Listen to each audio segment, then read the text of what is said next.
Top of the morning, Dan and Amy, and been a lot of good news this week. Hundreds of school districts that have moved to mass optional in addition to private schools. There are many districts that are recalcitrant, including in the leafy suburbs. We talked earlier in the show at the high school level, Hinsdale, Downers Grove, Libertyville. But as it pertains to Downers Grove, it's not all bad news. Downers Grove 58, the local elementary school district. Yeah. Member Ellis. Nay. Member Hannis. Nay. Member Harris. Aye. Aye. Member Olczyk. Aye. Member Weiner. Aye. No. Member Hughes. Aye. The motion carried to adopt the resolution. Wow.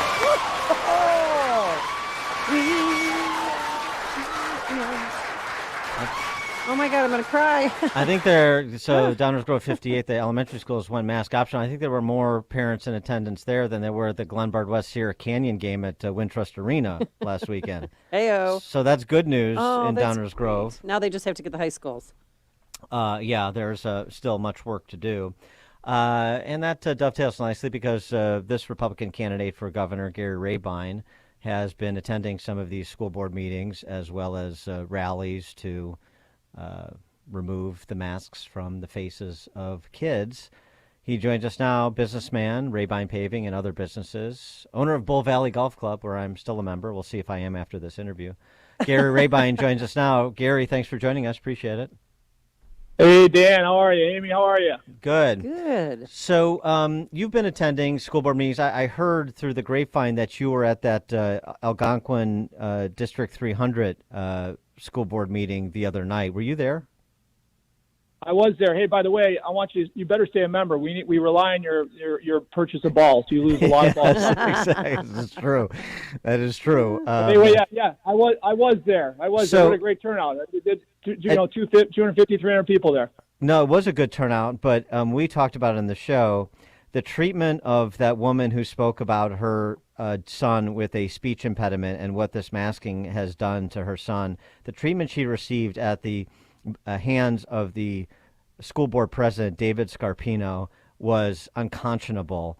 And I know there's a petition afoot right now calling for his resignation. I just wanted to get your comment on that exchange and the behavior of Mr. Scarpino. It's unacceptable, Dan, but we're seeing this everywhere. We're hearing this all over the place. Where these kids that have speech impediments, or these kids that are are outgoing, extroverted, now are turning introverted. I mean, the emotional intelligence damage we're doing our kids is unbelievable, and this for the gain of nothing on the health side is ridiculous. Yeah, it's not about safety; it's about power. And then when Pritzker, he even came out and admitted, I just want to have the power. That's why we're filing an appeal to the judge's order on the TRO, is that he wants to have power. This is not about safety. So when you become governor, what is the first thing you're going to do? One of the first things is going to roll back these powers. I mean, I never realized that we could have a president or a governor that could act as a dictator. I don't think anybody did. Nope. I mean, these powers he has are ridiculous. It's not. These aren't right. You guys may know we went after Biden on the mandates, on the vaccine mandates, because it would have affected my business and businesses like mine across our country. Supply chain would have been wrecked, even worse than it is now. It's wrecked now. It'd been a lot worse. But we filed that lawsuit. It took us about 5 months to the circuit court, got to the Supreme Court, and we won it on January 14th. Again, we need to do more of that. We need to go after these son of a guns, because these are dictators going beyond their what they should have as reach. And there's legislation that's been drafted by Dan Ugasti, who's a suburban legislator, to clarify the plenary power of the governor in a public health crisis to rein that in. So legislation like that has been proposed by Ugasti as something that you would support and try to help shepherd through a General Assembly, even if it's controlled by Democrats? Absolutely, we have to. We can't let this ever happen again. I mean, we better trust the people. It's we the people, not we the politicians. And boy, we're not feeling that way in Illinois and in many places across our country. I just never imagined for 2 years waking up every day and knowing that my governor had more control over my children than I did. And when I say my children, like the people that coaching, like all of the children of Illinois, what he did was criminal. And I hope to God that, what are you hearing from people when you're out on the campaign trail? Do they agree with this?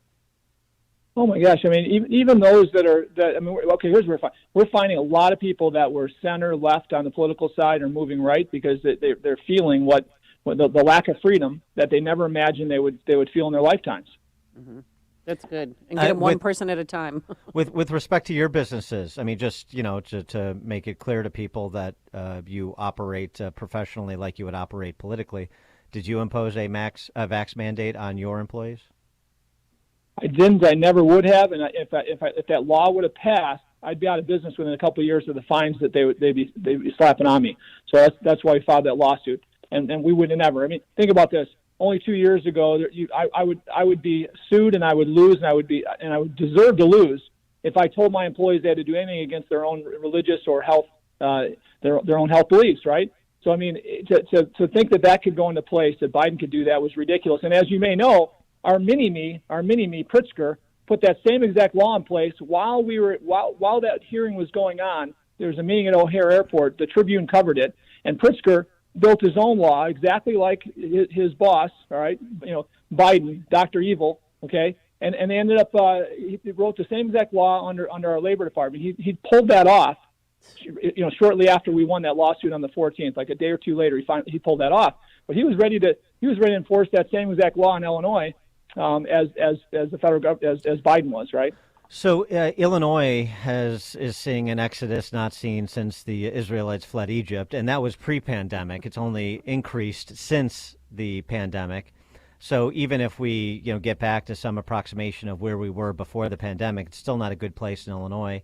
You know all about confiscatory property taxes living in McHenry County. So what's your position, your vision for reducing the tax burden and the regulatory burden on Illinois families such that they may stop thinking about their exit strategy? Yeah, so my strengths are regulatory. When I look at my 13 companies, 9 of my 13 companies should not be in Illinois anymore. And my accountant will tell me every year. My leaders, my CEOs, and the leaders of these companies are begging me, Gary, when do we get out of here? Those 9 companies, and I'm telling them we're not going anywhere. We're going to change the environment that we're suffering within, and we're going to stay here. And if we stay here, so will other businesses.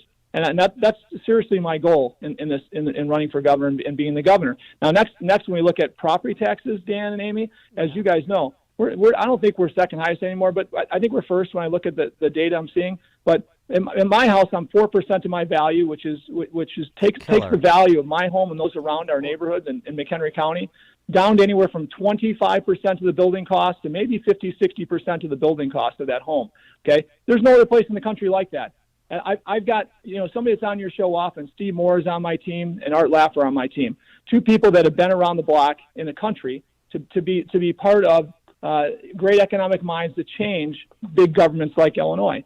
And so with the team members I'm bringing on my team, we're not going to stop until we fix this. Well, and it's not going to be easy, as you know. Well, do you have it? But I understand it's not going to be easy, especially if Chicago Dem Socialists control the General Assembly. But you have to have an idea that you want to advocate for, that you want to try to persuade people to rally around. I mean, is there anything specific you would seek to do on property taxes if you could do it, by waving a wand, or something that you're going to put front and center and make the case for? Yeah, so I in my business, I look across the globe for the best ideas and leaders in the things that we do. When I look across the country, the leaders are pretty evident. Those have changed economic conditions of different states. Mitch Daniels used the team we just mentioned. Mitch Daniels changed his economic condition like nobody else, I think, maybe in our country's history from 2000 to the time he was in office. But about 2009. He took his property tax from over 2%, like I think it's 2.4%, down to 1%. 1% puts him just a sliver under the average of the country. And since then, property values have doubled, actually like 130, 40% higher today than they were back then. Illinois property values since then are down, are down 30, 40%. There's nowhere else in the country like us that's that bad. Hey, get that guy a PCR test. I need an antigen. Yeah, you're right, Gary. Are you okay? I'm good. I'm good. So I mean, so you're advocating for a 1% hard cap like Mitch Daniels moved in Indiana? Absolutely. My opinion is, in anything we do, we better get to be competitive in the cost to any citizen in Illinois if we're going to keep them here. We lost, like as you know, some numbers are 112, 122,000 people last year. Second most per capita after New York in the country. That's terrible. If we don't change that, we're done. And so if by changing real estate taxes, it's amazing what will happen in the boom in real estate values as well as construction, jobs, and a lot of things will happen with that. Now, that doesn't mean you don't go after the regulatory environment, because we have to in Illinois. Now, there's a newcomer, I call him a poser, a Republican wannabe, the mayor of Aurora. What are your thoughts on his entrance into the race? Yeah, I mean, to throw a Democrat in the Republican Party and have the establishment Republicans behind him, it's a beautiful thing, I guess. I mean, because I think it's easy for me to identify that, and any of us identify that, and say, hey, good luck. I mean, he's previously in a candidate questionnaire said he was an enthusiastic supporter of Black Lives Matter. Do you think that is a disqualifying statement to be the Republican nominee for governor? Well, it absolutely is. Absolutely. I mean, how can you be a supporter of Black Lives Matter and be a conservative in our country today?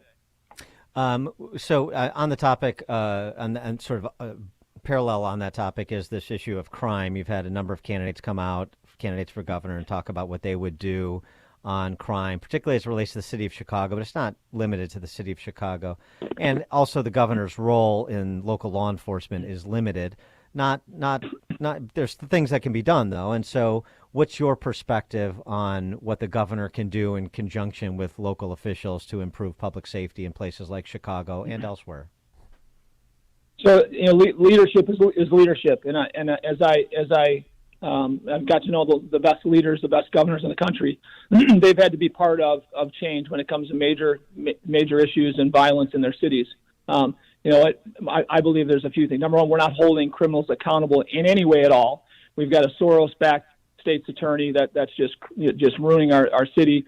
We've got a lousy mayor, and we've got a governor that's got no guts at all. When I say that, I mean, if you're the leader of this state and you've got hundreds dying on our streets, 838, 5 times New York last year, right? When it comes to homicides in our streets of Chicago, and you're flying to Florida, you're in Wisconsin most of the time. I mean, I'm telling you right now, I would not sleep at night if we're above the average. I mean, I want to be the best of the best anything I do in life.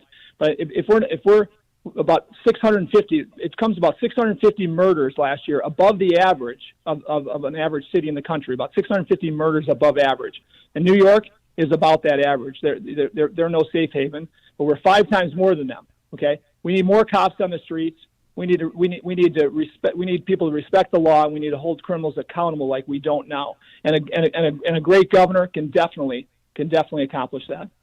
It seems to me that there's 3 candidates, with some legitimacy, so sort of holding themselves out as a conservative reformer. You, State Senator Darren Bailey, and newcomer businessman Jesse Sullivan. Why, if that's an accurate statement, if that's how you're positioning yourself, why are you the conservative reformer from among those 3? Yeah, so I built my business across the country, and in doing that, I've also helped build Job Creators Network, Turning Point USA, and I've been involved in Republican Governors Association.